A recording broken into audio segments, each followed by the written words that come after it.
Hey there. Let me ask you a question. Have you ever been in a situation where you just froze?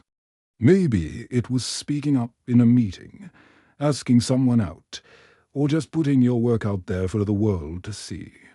And in that moment, this little voice in your head starts its chorus. What if you sound stupid? What if they say no? What if you're not good enough? Sound familiar? That, my friend, is the sound of self-doubt. And for the longest time, I thought confidence was something you either had or you didn't. I thought it was a feeling, a bolt of lightning that would strike the lucky few, making them bold, charismatic, and fearless. But what if I told you that's a lie? What I've learned, through scraping my knees and wrestling with my own mind, is that belief in yourself isn't just a feeling. It's a skill, a deep, profound skill you build, brick by brick. What's the secret to building it? Well, it's been around for over 2,000 years. The unshakable core, where true confidence really begins. You see, we often look for confidence in all the wrong places. We think it comes from likes, from praise, from a promotion, from someone else's approval. We tie our self-worth to these external things, and it's like building a house on sand. The first storm of criticism or failure, and the whole thing washes away. Let me tell you a quick story about my friend, Sarah. Sarah is a brilliant graphic designer. I mean, truly talented. But for years, she operated in this constant state of anxiety.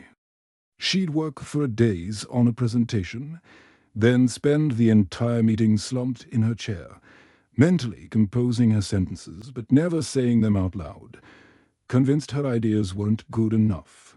She was suffering from a classic case of overthinking, and it was holding her entire career hostage. Her self-worth was tied to the fear of a single negative comment.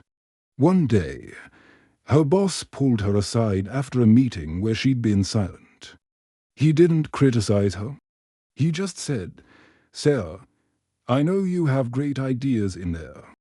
I need to hear them." For her, that was both a wake-up call and a terrifying prospect. Here's where it gets interesting.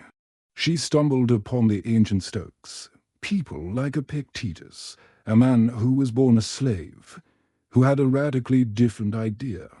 He said, and I'm paraphrasing here, we shouldn't be concerned with things that are outside of our control. Instead, we should focus our energy on what we can change, our own thoughts, our judgments, and our actions. Let that sink in for a second. Sarah realized her power, her true domain, was her inner world, not her boss's opinion, not a potential critique, but her mind. And this, right here, is the ultimate form of energy protection. You stop wasting your precious mental resources on things you can't influence. You stop the endless cycle of overthinking about every possible bad outcome. You build a fortress within. So, what's the first brick in that fortress? The mirror and the compass, the lifelong journey of self-understanding. It all starts with looking in the mirror. And I don't mean a quick glance. I mean a deep, honest, sometimes uncomfortable stare. Self-awareness is your starting point. Epictetus advised us to examine ourselves, to discover our true motives and, yes, our deepest fears. For Sarah, this meant asking the hard questions. Why was she so afraid of speaking up? The excavation revealed it wasn't about the ideas. It was a deep-seated fear of being seen as a fraud, of the silence that might follow her suggestion. This process of self-inquiry is the bedrock of emotional intelligence. She told me about the next big meeting. The familiar panic started to rise. The story she told herself was, "They'll think it's stupid. Just stay quiet." Classic overthinking, right? But then, she remembered the Stoic pause. She asked herself, is that true? Or am I reacting from an old fear? What part of this is actually within my control? That simple act of questioning, that moment of mindfulness, changed everything. It wasn't about them. It was about her. Her reaction was hers to own, and that's where your power lies. Every time you make a conscious choice like that, you're not just solving a problem, you're building resilience. You're proving to yourself that you can handle discomfort. And Sarah, she took a breath and she spoke. Her voice was a little shaky, but her idea was clear. And you'll never guess what happened next. Someone at the table said, "Wow, Sarah, that's a fantastic angle. Let's explore that." It wasn't a standing ovation, but it was a victory. A brick laid. This leads directly to authenticity. When you know who you are, your values, your triggers, your quirks, you can start to live in alignment with that truth. You begin to communicate with assertive communication, not because you're aggressive, but because you're clear. You say what you mean, and you mean what you say. And that, my friends, creates a sense of inner stability that no amount of external validation can ever match. The utter focused energy. Your attention is your most valuable currency. Now, let's talk about the modern world's greatest thief of confidence, distraction. Just imagine your mind is a pristine, peaceful garden. Now imagine leaving the gate open and letting in a stampede of social media notifications, 24/7 news cycles, other people's opinions, and the constant pressure to be everywhere and do everything. What happens to the garden? It gets trampled. There's no room for your own beautiful things to grow. The Roman emperor and Stoic philosopher Marcus Aurelius put it perfectly. Our life is what our thoughts make it. Your attention is your most valuable currency. Where you place it determines the quality of your life. This is the heart of boundary setting and the absolute necessity of a digital detox. It's not about being a Luddite. It's about being intentional, for Sarah. Her distraction was the constant comparison, scrolling through design awards and other people's portfolios, which only fed her imposter syndrome. So she got practical. She identified the hijacker and took real action. She implemented a no social media before 5 p.m. rule. Let me tell you, the first few days were rough, but soon the mental clutter started to clear. She found mental clarity. That reclaimed space became sacred. Time for deep work, for mindfulness, or just to breathe without the noise. This is also a huge part of burnout prevention and stress management. You can't pour from an empty cup. By fiercely protecting your attention, you are practicing the most profound form of self-care. You're telling the world, and more importantly, yourself, what truly matters to you.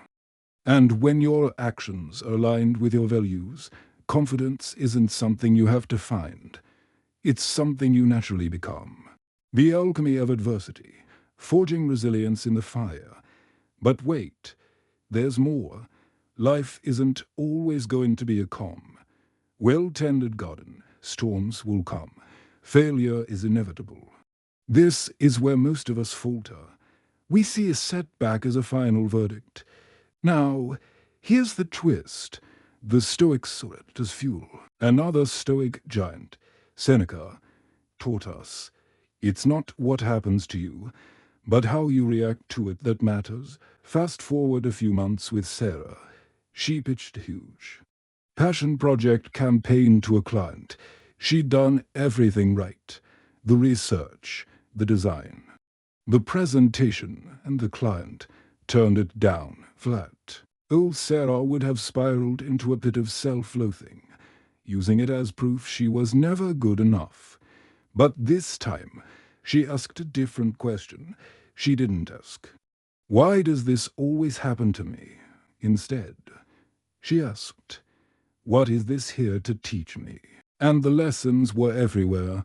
about client communication, about preemptive feedback, about the habit formation of separating her work from her worth. That failure became the most valuable course she never paid for.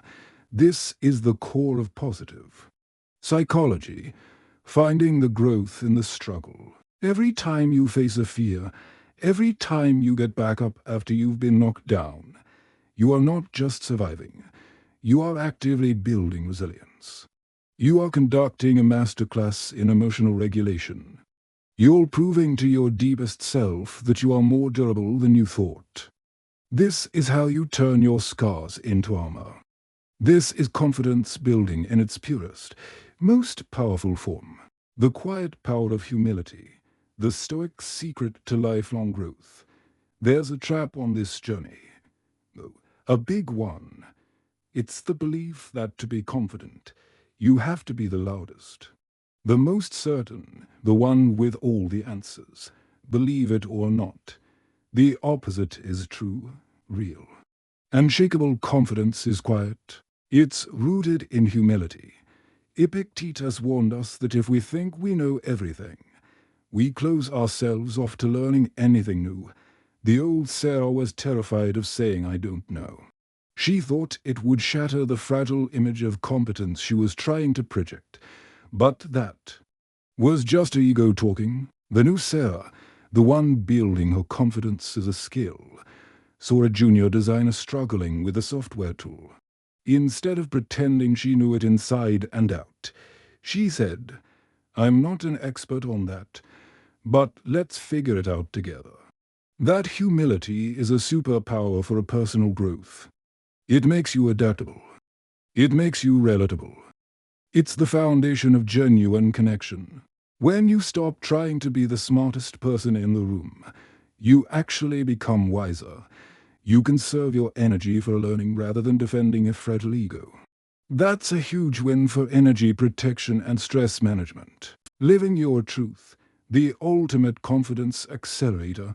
All of this, the self-awareness, the focused energy, the resilience. The humility culminates in one powerful practice, living in alignment with your core values.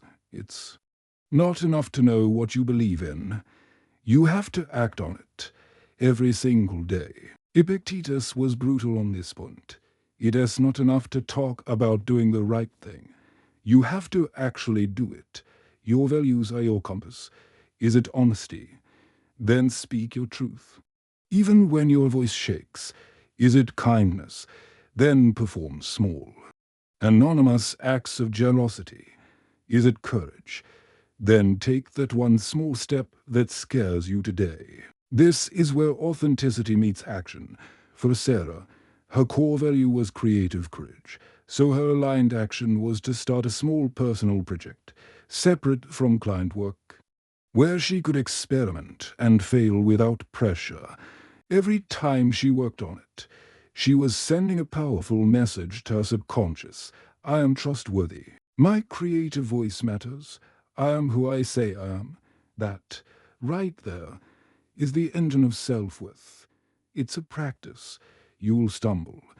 You'll have days where you react poorly, where you get distracted, where you let fear win.